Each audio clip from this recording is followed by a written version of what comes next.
800米的助跑，为了要摸到更高的树梢。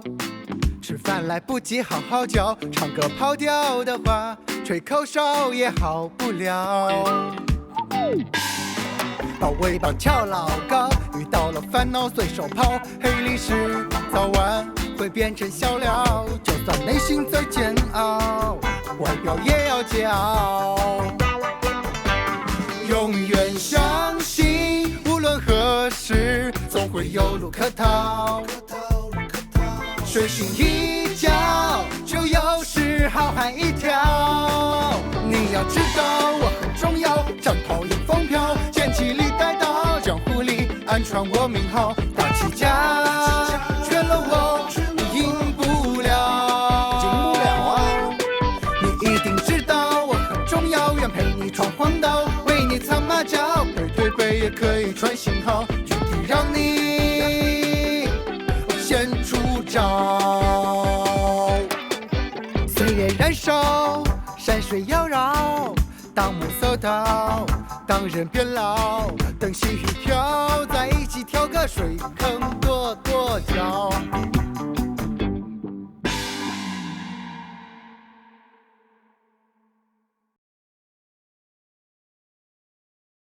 我在外面混了1年，混得不太好，但过年了，我还是回来看看你们，顺便给你们介绍一下我的朋友北向海。你们人呢？出来啊！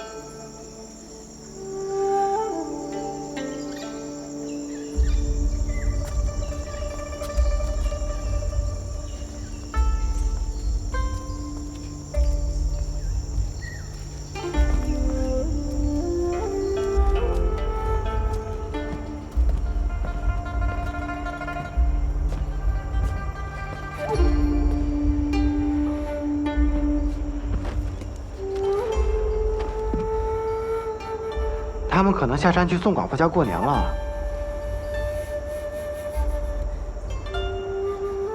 过了1年吗？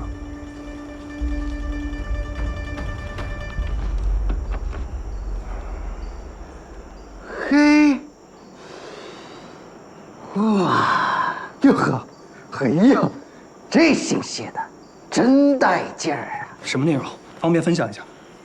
孟三希，你是不是没有混好？但还是舔着脸回来了。意料之中，我最后没有和宋寡妇在一起，因为她再嫁了，新郎不是我。于是我一气之下带着你的师兄师姐回天庭了。是的，我们都是神仙。玉帝说的对，人神果然不能相恋。祝你在人世间一切安好，我们会在上面保佑你的。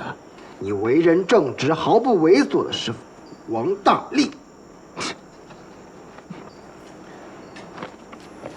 你师傅叫王大力，对，神仙怎么叫这种名字？你还真信他们是神仙啊？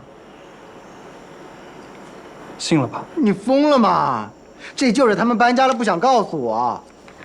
后面还有字儿。我们没有搬家，你就死不着我们的这条心吧。我们就是神仙。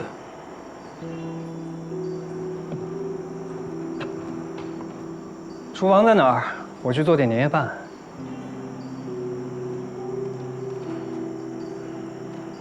我被抛弃了。这不还有我呢吗？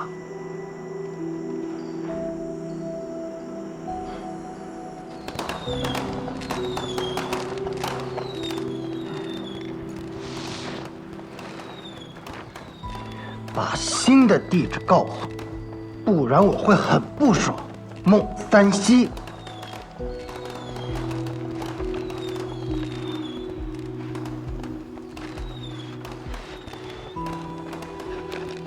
好了，当他们回来检验我有没有回来的时候，就会发现我给他们的留言。迫于道德压力，他们就会留下他们的新住址。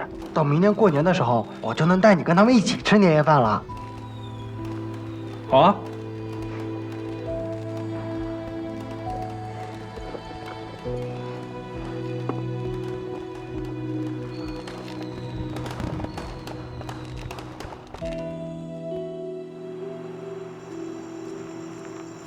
我在外面又混了1年，混得更不好了。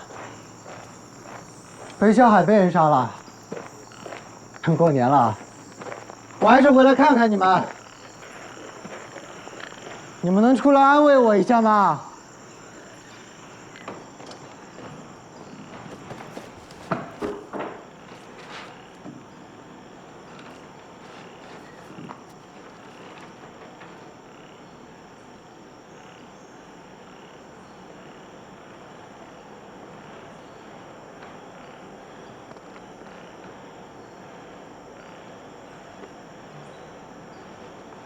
你们到底搬哪儿去了？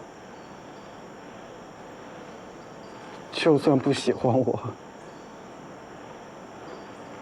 就算不想要我了，每年一起吃顿年夜饭，也不过分吧？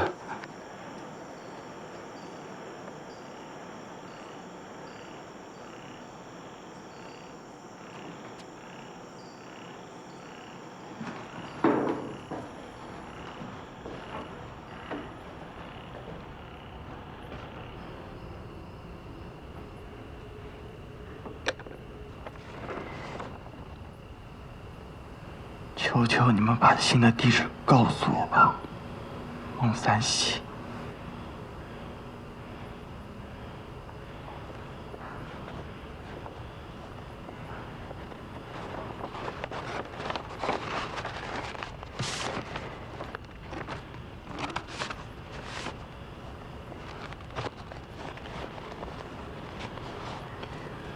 我练了一种新的身法。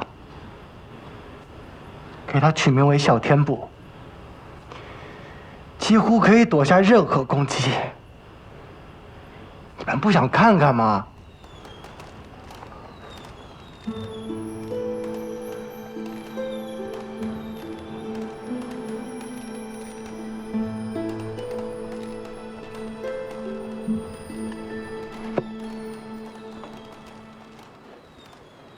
知道我为什么要自言自语吗？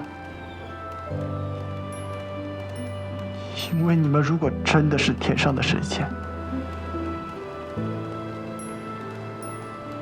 你们听到了，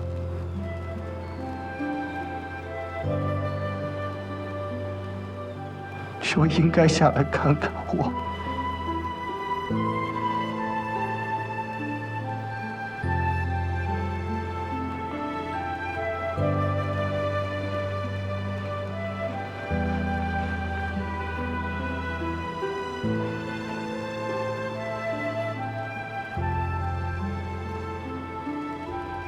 你们到底去哪儿啊？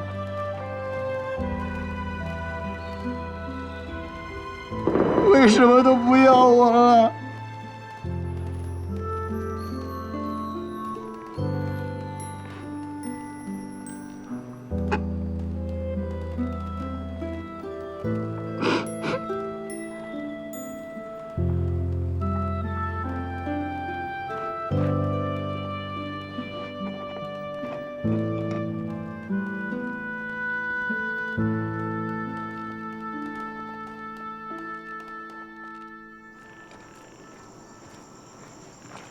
这2年我混得非常好，为了找出杀北向海的凶手，我横扫黑白两道，看遍天下的武功路数。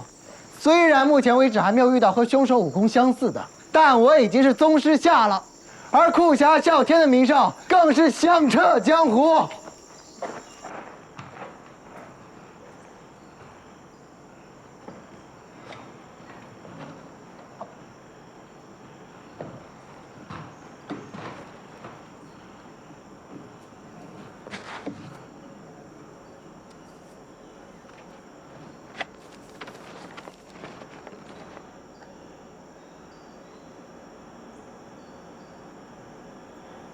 这次是混得好我才回来的，你们还是不肯见我吗？你们这群冷血的家伙！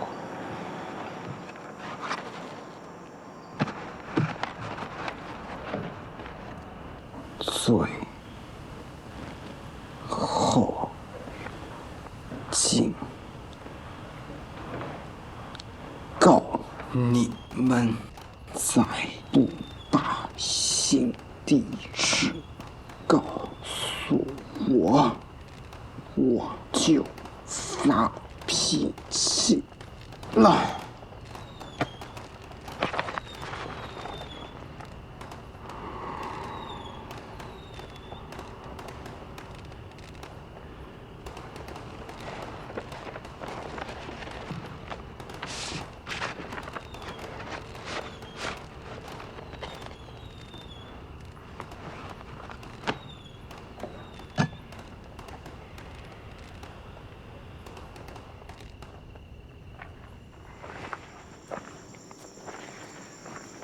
我武功尽失了，人也混呲了。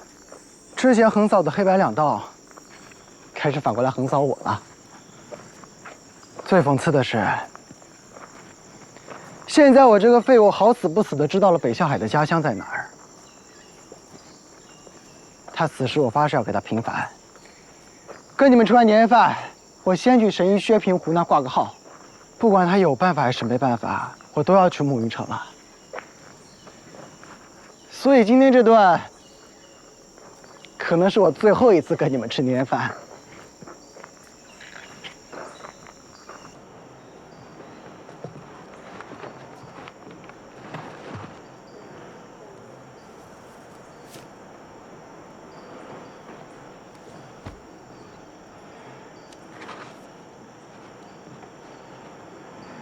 除非你们告诉我你们的地址，我就去找你们助拳。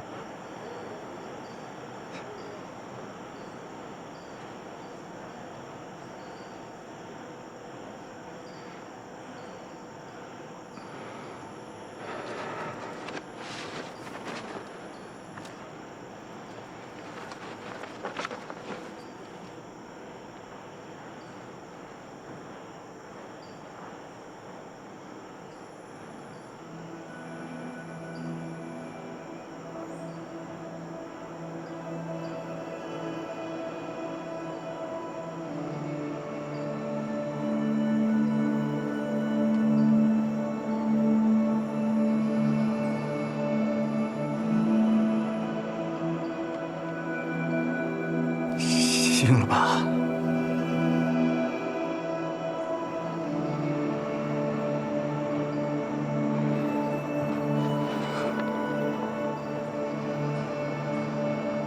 醒了吧，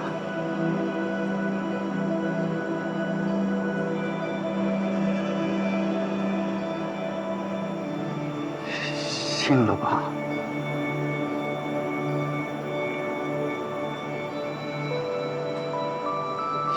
醒了吧，醒了吧，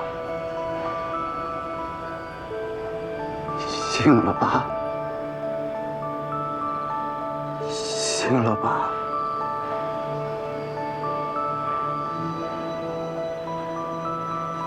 醒了吧。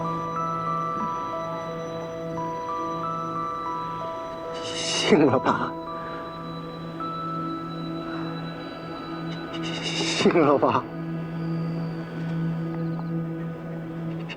醒了吧，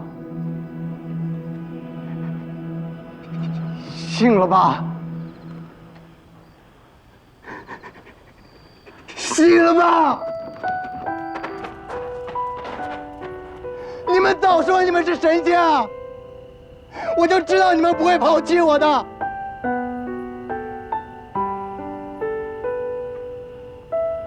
你们还是很喜欢我的，但是迫于玉帝的压力，你们不得不走。但你们在天上一定时刻都在保佑着我吧？难怪，这就说明了为什么我被整个武林追杀，还能活到现在。北向海就是介绍晚了，要不然他肯定也能活蹦乱跳活到现在。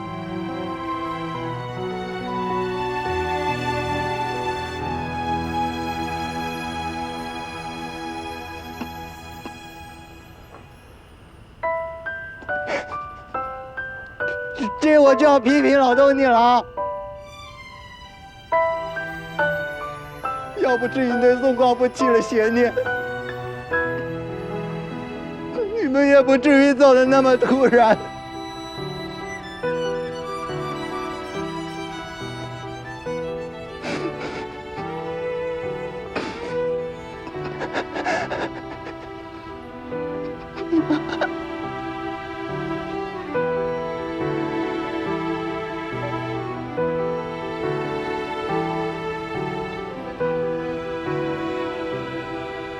你们。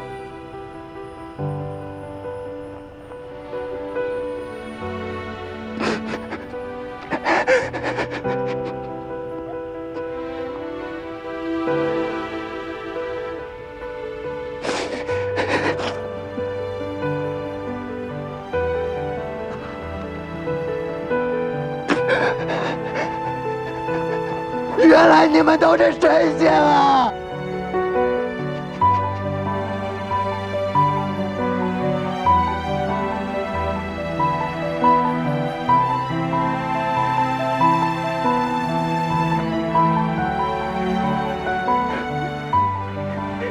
自此之后，我胆子变得大了起来，因为我确信天上有人罩着我。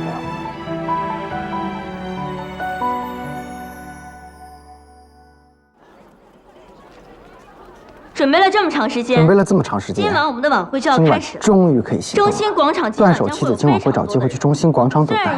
虽然我们的整个计划有些风险，但我们每个人也要眼中天上的神仙会保佑我们。出现问题，他们会帮我们解决。不出意外的话，我们只要处在那一动不动就好。世界上没有神仙，当真一动不动？不是。我被掌柜的带偏了，对不起喽，影响你们开小会喽。从会议开始，你们就一直在交头接耳、嘀嘀咕咕，什么事儿那么精彩？说给我听听。你们仨今晚的任务是什么？杵那儿一动不动。等问题爆发了去找你。你杵在那儿一动不要动，我现在就爆发。你干嘛只针对我？怎样？看我不顺眼啊？其他人散会，你们仨留下。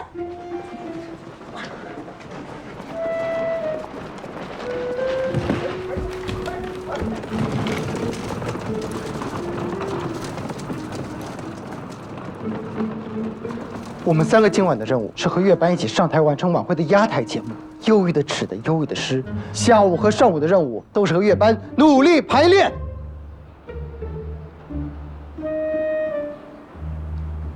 你们这几天神神秘秘、鬼鬼祟祟，好像有事情瞒着我。我尊重你们的隐私，不过问。但是，今天的晚会不容有失，知道吗？去排练吧。掌柜的，你不跟我们一起去吗？我和余娘还要去现场盯着舞台搭建。况且，以我们2个的音乐造诣，排练没有什么提升的空间了。这倒是，你们俩音乐造诣都挺极致的。我留你条命，毕竟你今晚还有点价值，你都忙完这事儿了啊。组织他们排练的时候走点心。应老板是花了大价钱为自己赞助了压台位。掌柜的放心，一切都在计划之中。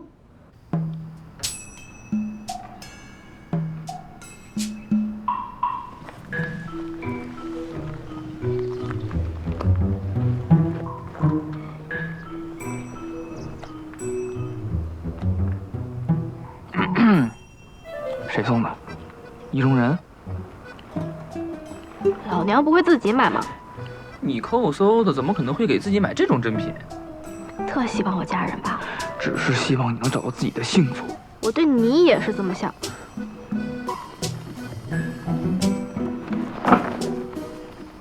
你回来了。你们跟谁打招呼呢？他。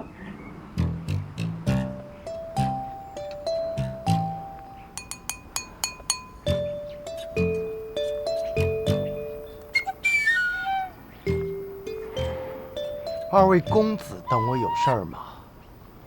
明朝一时半会儿不会回来吧？估计要忙到晚上。那我俩就先撤了。凭我俩的音乐造诣，排练也没什么提升空间。晚上广场见。也太直白了吧！大金主在这待着呢。我是公职人员，又不需要和他做生意。应老板，我医馆里还有病人，先行告退。伴奏的都不在，我们5个人清唱也没有什么意义，是吧？我创作了一首新诗，想第一个念给你听。没空，你快走吧。我发明了一道新菜，想第一个给你尝尝。没空，你快走吧。那就晚上见。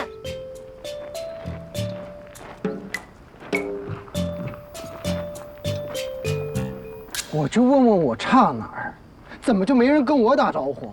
谁知道你怎么混的？那2位公子不是只跟你打了招呼吗？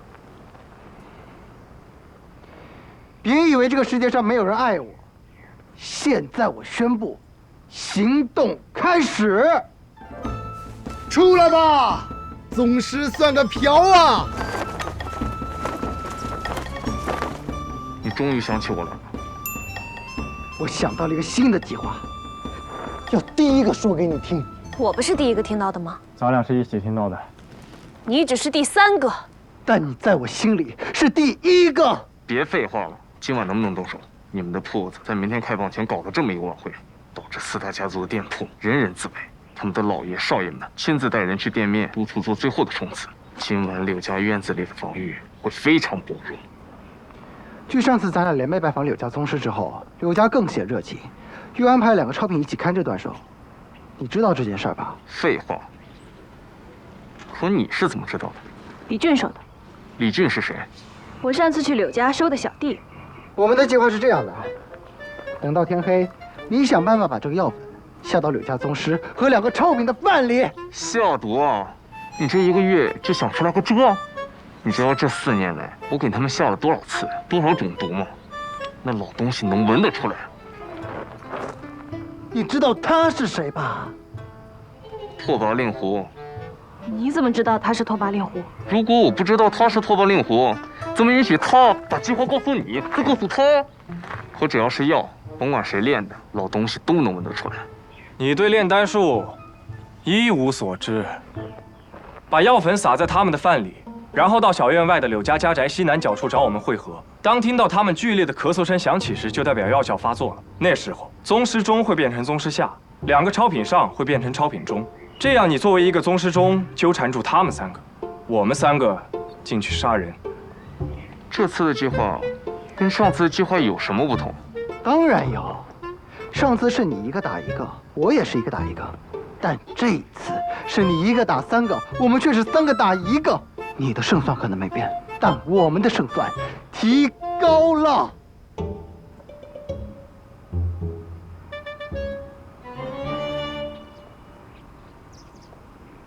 晚上什么时候动手？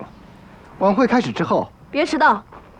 行动的时候抓点紧，看到问题及时解决问题，不要等问题爆发了来找我们。我们不仅帮不上忙，等忙完了还要赶回晚会现场表演压台节目呢。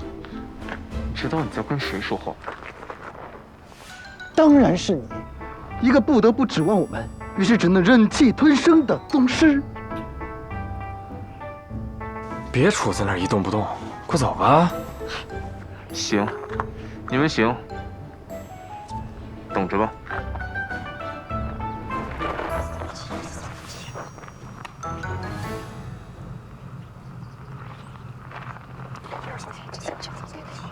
你们在说什么呢？什么也没说，你赶快走吧。说也不是说你的坏话，搞得好像是我们要利用那个宗师和2个超品怎么算计你似的。哼，你们也得有算计我的本事呢。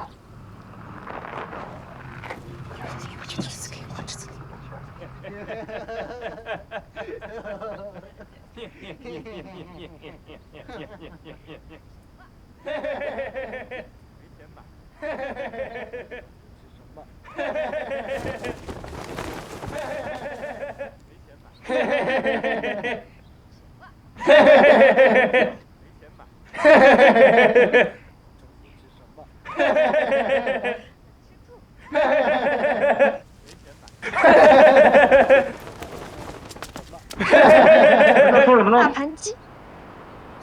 讨论中午吃什么。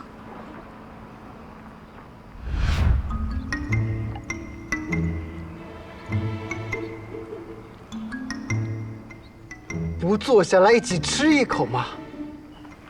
不吃菜，只吃饭也行。要不喝一口酒吧？你们怎么不吃？您是万人敬仰的宗师，您不吃，我们哪敢动筷子啊？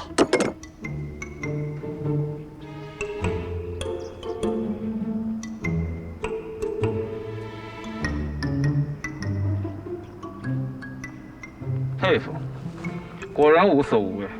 会不会是你自作聪明呢？我们今晚都要精诚合作了，我不希望我们之间还有这样的隔阂。不吃，你就走吧。不必了，我在这儿陪你们到晚上。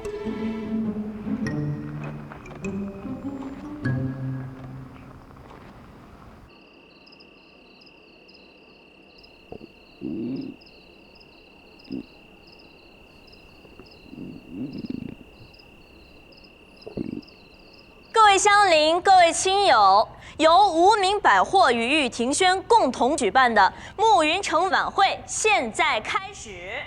下面请欣赏晚会的第一个主角，由暮云城最著名的相声演员许黎庆为大家表演贯口报菜名。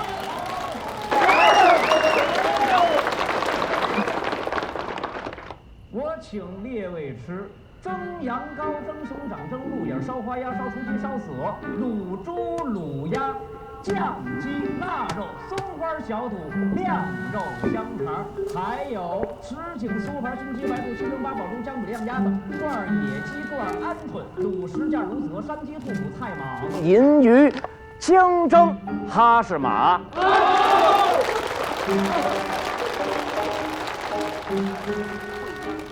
我们店里的大宝和那两个王八蛋呢？不知道，一天没见着。你们不是排练了一天吗？对，我们排练一天，但他们仨没来。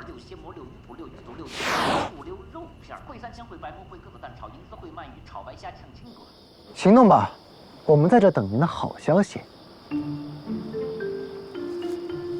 其实我已经知道你们的阴谋了，装模作样让我一天没吃东西，想借刀杀人，是不是以为我挨着饿，打起来会被里面3个人弄死？我们从没这么想过。我现在进去下药，当我回来的时候，你们如果不在，我今晚就捏死你们无名百货的所有人。同时，你们也要祈祷这个药有效果，祈祷里面那3个人会中招。因为当里面的咳嗽声响起时，我会拽着你们仨一起跳进去。如果他们中招了，我就动手；如果他们没有中招，我就直接跑。你们3个王八蛋就死在里面吧！这就是你们试图哄骗我的代价。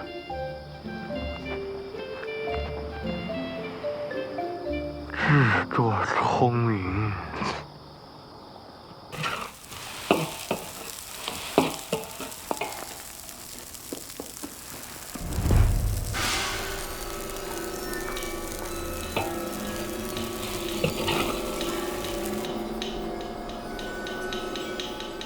是。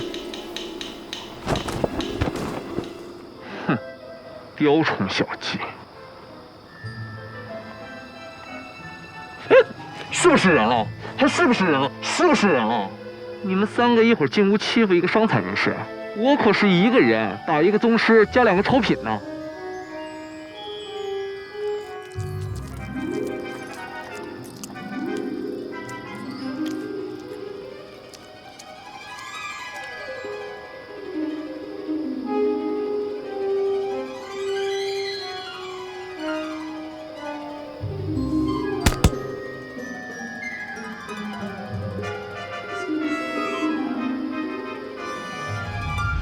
这是一种致幻蘑菇，在西南地区的山上有很多。吃了之后，人会陷入长达半个时辰的幻境。在此期间，进入幻境的人会对外界完全失去感知，直到幻境停止前的最后30息。那段时间，他们会进入一个混沌期，虽然感知逐渐恢复，却对现实没有防备。那个期间，你问他什么，他都会回答你。幻境期间，我们有可能像做噩梦那样突然醒来？不会，因为都是美梦。幻境中只会出现他最渴望见到的事物，或者是人。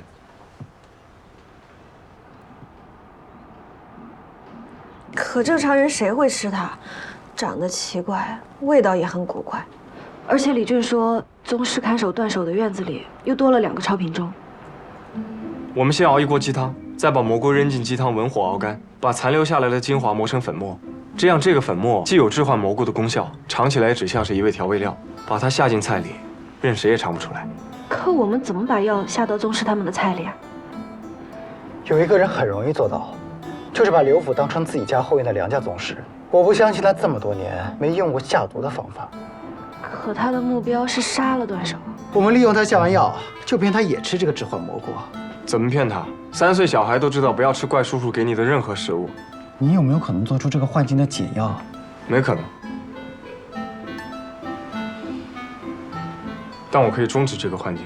怎么做？催吐剂。我们到时候把催吐剂下在这里，把置换药粉下在其余部分。等梁家宗师下完药回来的时候，我们要抢先把这部分给吃了，然后在他眼皮底下开始继续吃其余的部分。他饿了一天，看到我们在偷吃，一会儿又有一场硬仗要打，一定会抢夺我们手中的地瓜。那么我们就会和他先后进入幻境，之后我们等催吐剂的药效上来，吐出腹中的置换地瓜，先他一步醒来。可行吗？理论上可行，但我们能先他多久醒来，我不确定。那我确定一下最终方案，我们3个，梁家宗师、柳家宗师和2个超品会在一个时间段内先后进入幻境，而我们3个会比他们抢先一步醒来。之后，我负责把断手带到晚会现场和他妻子见一面。你去找柳家宗师问3七道的事情，你去问梁家宗师，当初具体是谁屠了你的村子。你需要不断对柳家宗师提出问题，当他对你的问题开始有反应的时候，就代表他快要醒了。你抓紧问，即便没有问出重要信息，也要在他彻底醒来前离开。你一定要在他清醒前把断手送回来，这样他醒来后才会觉得只是发了一场梦，我们才不会暴露。你的机关甲修不好吗？城里没有补充材料了，但不用担心，就算梁家宗师中途醒来，我也有办法拖住他。如果最后不得不动手，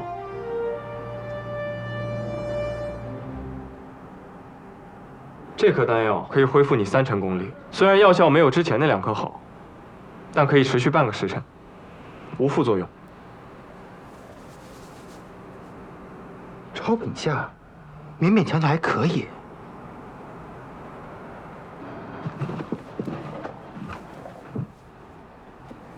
下面请大家欣赏晚会的第4个节目，由暮云城最著名的琵琶演奏家为大家演奏的《入梦时分》。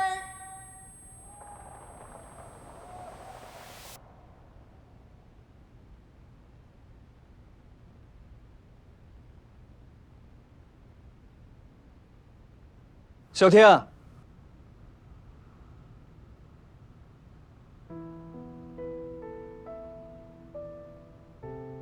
好久不见。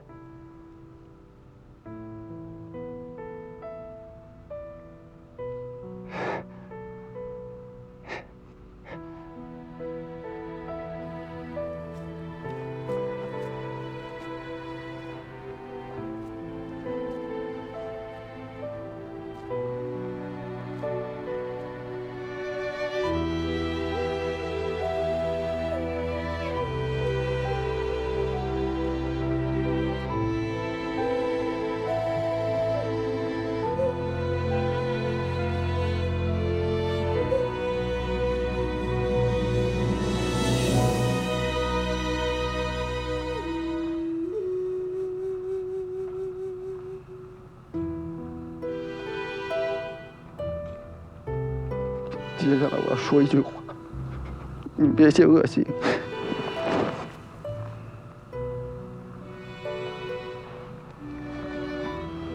我也很想你。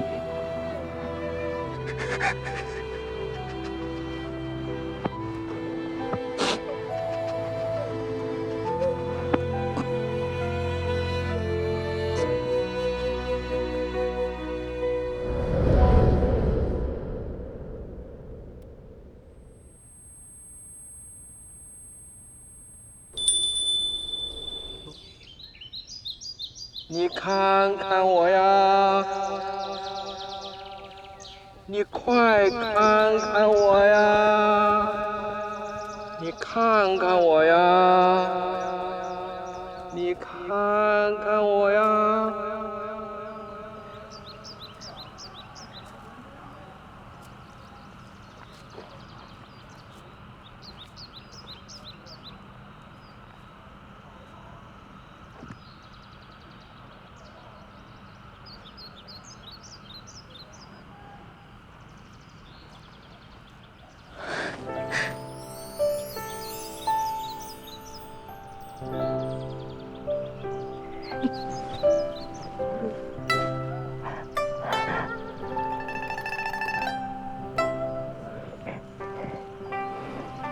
情绪波动太大，会影响你的修行。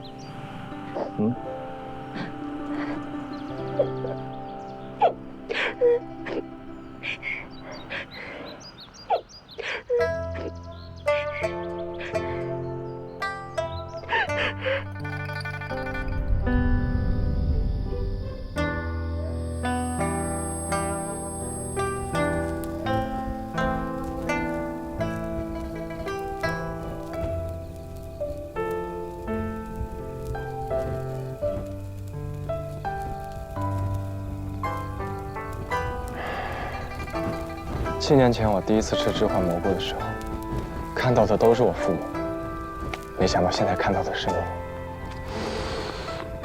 小天陛下，我曾经疯狂沉迷这个置换蘑菇，来缓解我对父母的想念。直到我发现自己开始分不清幻境和现实的时候，便发誓再也不吃这个东西了。你呀，在村外面瞎混的时候，不要沾那些有的没的，不求你有什么大作为，只求你平平安安，不要对这个社会造成不良影响。能再次听到你的声音，我很开心。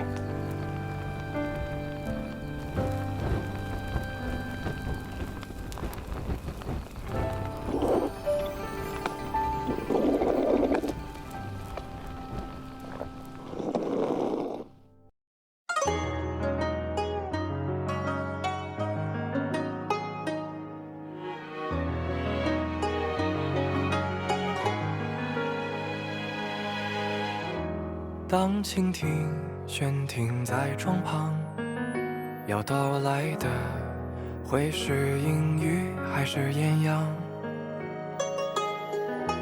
当稻草落入了手掌，谁该狂喜还是迎向最后的绝望？是谁先伸手抵住善良？